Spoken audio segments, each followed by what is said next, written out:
The German monastic and scholar Bhikkhu Anālayo has come out with a recent book, which I have a copy of here. It's called Superiority Conceit in Buddhist Traditions, a Historical Perspective. And what I want to do in today's video is to discuss this book. What we'll see is that it's a very interesting look at forms of what Anālayo terms superiority conceit in contemporary Buddhism.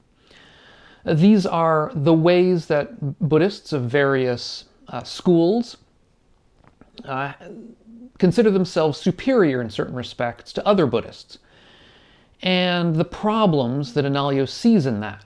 So what I want to do is to go through the four kinds of superiority conceit that Anālayo mentions in this book, and then after that look at a couple of upshots from this, a couple of things that I think also need discussing that Anālayo doesn't get into in the book.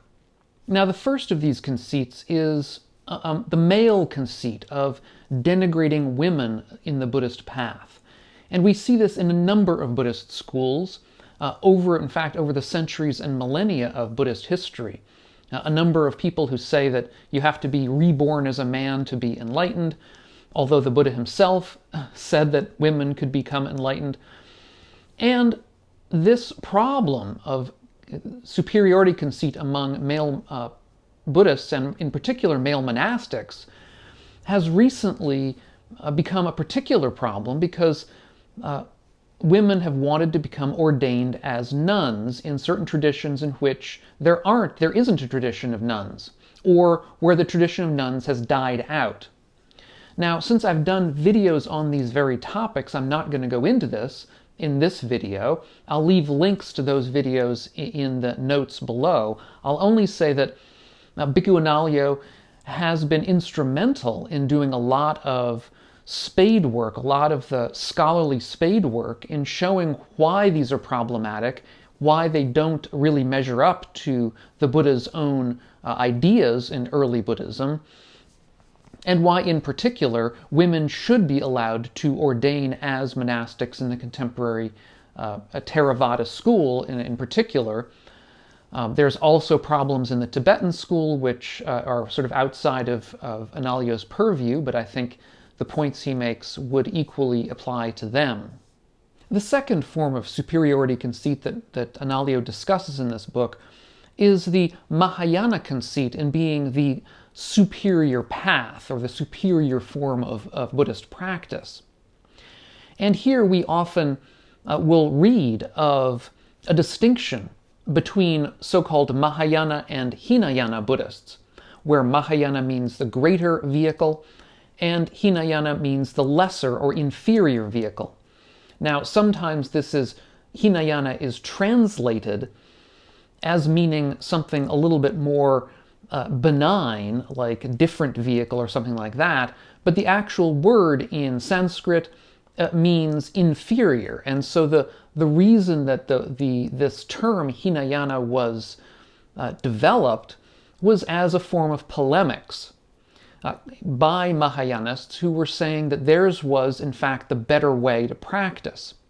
The idea being that the Mahayana practitioner is out to achieve full Buddhahood, a Buddhahood that was supposed to involve the well-being of all sentient creatures, whereas the supposed practitioner of the other path, the Hinayana path, was only practicing for themselves, was not practicing for full Buddhahood, but only to become an arahant, which was supposedly a lesser kind of achievement. And so therefore, people who were not along the Mahayana path were somehow pursuing an inferior form of practice. Now, in this book, and indeed in other of the books that Anālayo cites here, he goes into some detail in showing how this Mahayana path did not exist in the early tradition. In other words, the Mahayana path was a later development. So for sure, people who were involved in Buddhism before the development of the Mahayana, which was in the first centuries of the Common Era, more or less, would not have had this as an option. This was simply not available to them. in early Buddhism, there really wasn't the thought that one could become literally a Buddha. After all, there was a Buddha there who was teaching them at the time, or had been recently. And the idea of becoming another Buddha was just simply not something that was considered. Also, Anālayo discusses, interestingly, how even in Theravada Buddhism, which is ostensibly not a Mahayana form of Buddhism, it's sort of the one that's usually distinguished from Mahayana, that even in the Theravada path, there is the option of deciding to try to become a Buddha. So that what Anālayo discovers here, or I should say illuminates here, is that this path really isn't that different from paths that are non-Mahayana. And so therefore, as he has argued actually in a different paper, there really isn't any Buddhist who is pursuing a fully Hinayana path. And even the Theravada Buddhists who are pursuing, let's say, becoming an arahant, becoming an awakened being, and not becoming a Buddha, are doing so in ways that are overtly compassionate to those around them, trying to help people. So it's not as though one has to become a Mahayanist in order to be compassionate and interested in helping out the broader world. The third form of superiority conceit that Anālayo discusses in the book is the Theravada conceit, that theirs is the only true form of Buddhism, that theirs is sort of a reflection, a true reflection of the original Buddhism of the Buddha, and so every other form of Buddhism is therefore somehow counterfeit.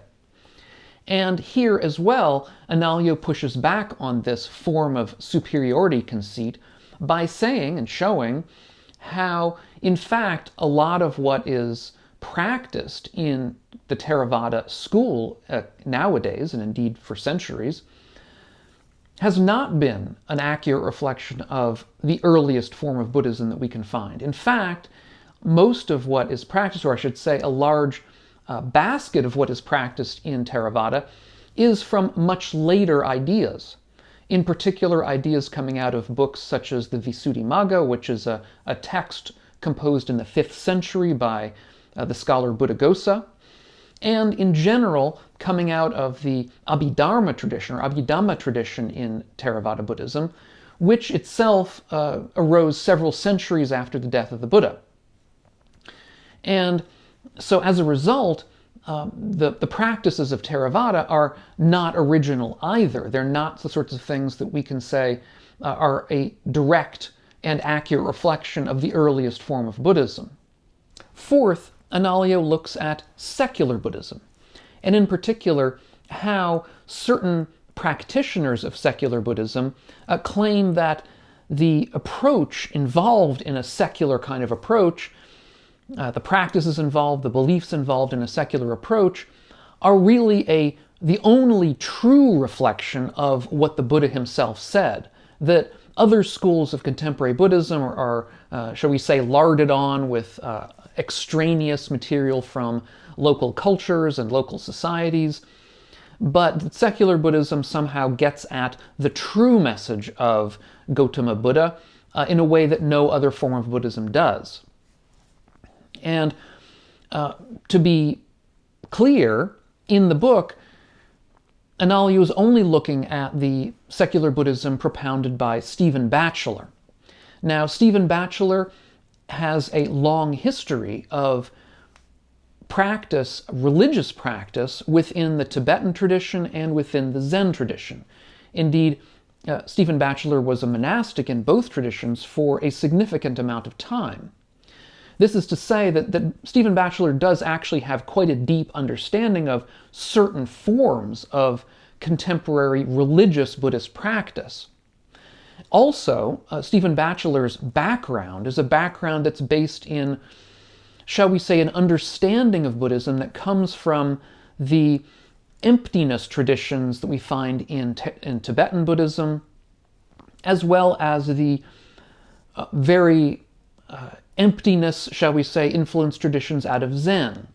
These ideas that somehow what is true to Buddhism is something that goes beyond beliefs, because both of these traditions are in their various ways pushing back on the idea that concepts and beliefs and views are important.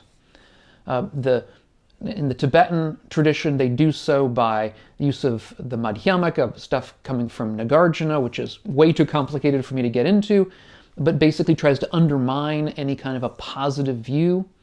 And also in Zen, the idea that any kind of easily understandable concepts are only going to get us off the true path, that concepts really get us away from the true seeing that we need in order to become enlightened. So in any event, when Stephen Batchelor reads the early material, he's reading it, I think, through the lens of these kinds of viewpoints, through the lens of Tibetan Buddhism, through the lens of Zen.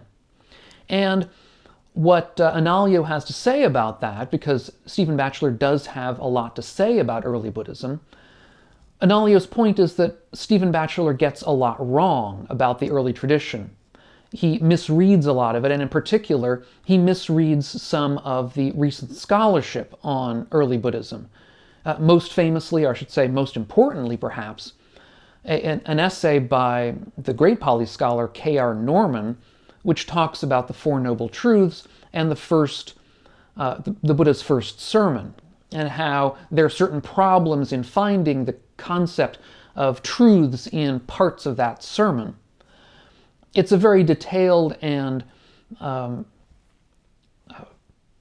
should say it's a very detailed article that K.R. Norman has, but Stephen Batchelor takes, I think, too much out of it, tries to read too much from it, and that's the point that Anālayo makes.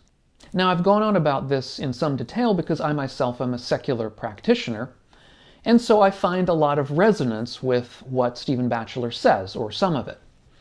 However, I do agree with all of Anālayo's criticisms here, that I don't think Stephen Batchelor, much as Stephen Batchelor often, or at times, presents himself as a kind of a scholar of the early tradition, I don't think, in fact, that Stephen Batchelor's role is as a scholar.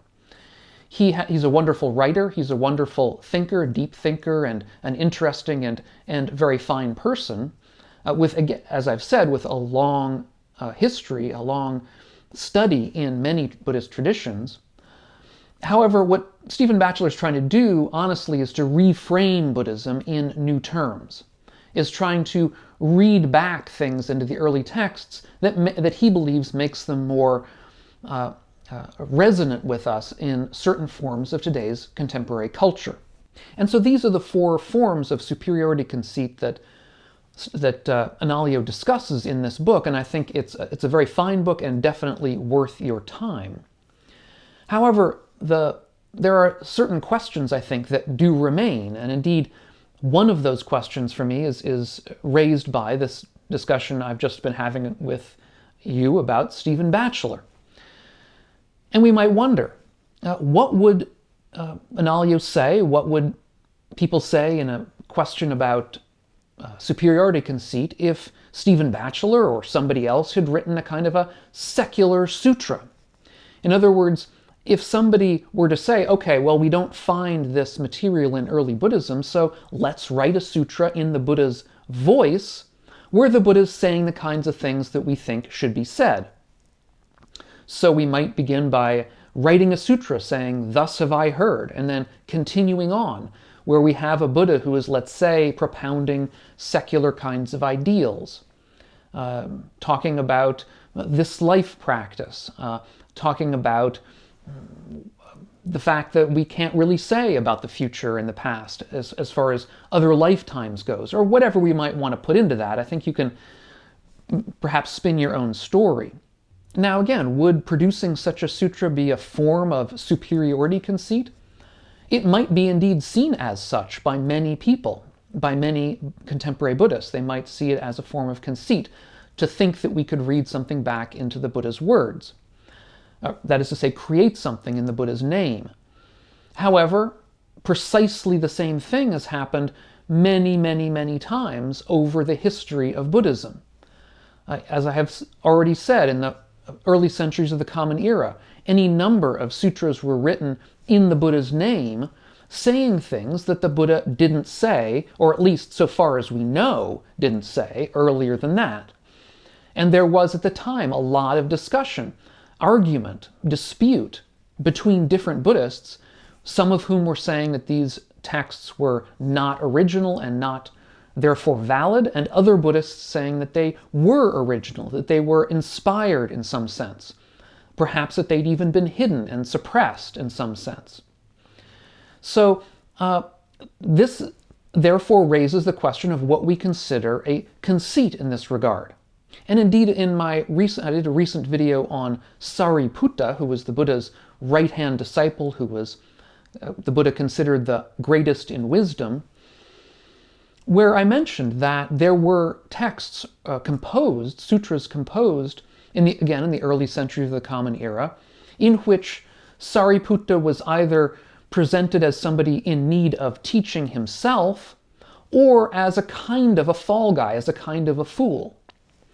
Now, what would people make of us nowadays if we were to do the same thing? If we were to present a story, a sutra, a new kind of text in which some particular person from early Buddhism was presented in that light, in order to make, let's say, a secular point, or a point in some other contemporary understanding of Buddhism that perhaps didn't exist 2,000 years ago? Would that be considered a form of superiority conceit? And pushing things even further back, what are we to say of the suttas in which the Buddha himself claims to have unsurpassed forms of knowledge, in which he claims to have seen things that other people haven't seen, in which he claims that the path that he's providing and presenting is the only true path to enlightenment, that none of the other paths that claim to get people enlightened actually do so. The Buddha has any number of discussions, arguments, disputes with non-Buddhists, with his contemporary competitors, at least as revealed to us, or as comes across to us in the sutras, and suttas, I should say, of early Buddhism, where he has arguments with just such people, and claims that they haven't really seen what he has seen. Now, are these forms of superiority conceit? Now, within the tradition, of course, they cannot be seen as such, because the Buddha himself, as an enlightened being, is somebody who has, by definition, overcome conceit, no longer has conceit. So from within the tradition, they would not be seen as superiority conceit, because they're not conceit at all. They're simply correct descriptions of the superiority of one particular path of practice. However, from an external perspective, shall we say, from, let's say, the perspective of the Brahmins or Jains or other people who were disputing with the Buddha, they certainly would have seen this as a form of superiority conceit, that the Buddha was indeed showing himself to be conceited in that respect, believing himself better than them where he wasn't. So my point here is that this issue of superiority conceit is actually quite a complicated and nuanced phenomenon. To an extent, it depends upon your point of view, whether you consider something superiority conceit, or whether you simply consider it a non-conceited, simple declaration of fact that something is superior to something else. Because all of us, in some degree, believe that some things are superior to other things. Even if we aren't willing to say it out loud, we certainly do believe it at some level. And it goes even deeper. Because in this book, Anālayo uses a particular concept against all of these four, shall we say, interlocutors, people that he's arguing with, or views that he's arguing with. In all of these four examples, Anālayo reverts to early Buddhism, to say, early Buddhism shows that women and men are equal on the path. Early Buddhism, or at least to a respect it does, there are respects in which it doesn't, but in any event, in the book, he's using those that show that they are equal on the path. Early Buddhism, again, shows that the Mahayana path is not superior. Early Buddhism shows that the Theravadins don't really, in their current practice, don't really reflect the teachings found exclusively in early Buddhism. And again, early Buddhism goes against Stephen Batchelor's claim that he has unearthed the true form of early Buddhism, shall we say. But isn't this discussion of early Buddhism itself a form of superiority conceit, of holding this particular form of Buddhism as the superior one, the one against which all others can be compared. Now, to be fair, Anālayo, in the introduction to this book, says very explicitly that he himself is not without conceit. In other words, Anālayo is not writing this book in order to throw arrows at other people or chuck stones at other people where he himself is saying that he is above this. Much the opposite. Anālayo says that he has to deal with his own conceit all the time, and exposing the conceits of other people is, in a way, helping him, we might say, helping him to confront his own conceit in a respect. But in any event, any view can be taken as a conceit to some respect, and some people might hold that the belief that there is such a thing as early Buddhism that we can tell is itself a form of conceit. Some scholars believe that we simply can't know what early Buddhism is, that the evidence is too diffuse and indeterminate. And of course, various of the people that Anālayo will be arguing with will have their own views about what early Buddhism is. A Mahayanist may have a view of early Buddhism that's quite different from Anālayo's, as will perhaps a Theravada Buddhist. A secular Buddhist, as we've already seen, may as well. Stephen Batchelor may have quite a different view of what early Buddhism is than Anālayo, which takes us even a level deeper, which is to say that Anālayo is going to, I think in the final analysis, say, look, the reason that I think this particular form of Buddhism is the earliest is because of scholarly research. And here we come again to what might be termed a form of superiority conceit. That is, that there is something called scholarly research that can tell us what to believe and what not to believe. That scholarly research is going to give us superior results in terms of belief and views than other forms of knowledge. Now, I should be absolutely clear that I myself agree with this. I agree that there is such a thing as early Buddhism. I think that Anālayo has given us a pretty good indication of what it is, and that scholarly research is really our best way of finding out what early Buddhism is, that there's nothing better, there's no better way. However, having said that, all of this can be seen as forms of superiority conceit. And indeed, I have heard some Buddhists arguing just such a thing, that, all of these scholars have this kind of conceit that they've understood that what Buddhism is, whereas we, perhaps by being deep practitioners, have a better understanding than the scholars do of what early Buddhism was, because we can sit down and see for ourselves. That's a different kind of approach than scholarship, shall we say. So my point here in reacting to Anālayo is not to say that Anālayo's book is bad. In fact, as I say, I think it's a very good book. My point is that the whole idea of superiority conceit is a kind of a rabbit hole down which we can fall, because to an extent, any view that we take, including the ones that Anālayo uses in the book, can become a form of superiority conceit, and indeed almost inevitably will become one, insofar as we use it in arguments and disputes. In reaction to this, I think, it can be useful to consider the Buddha's parable of the raft.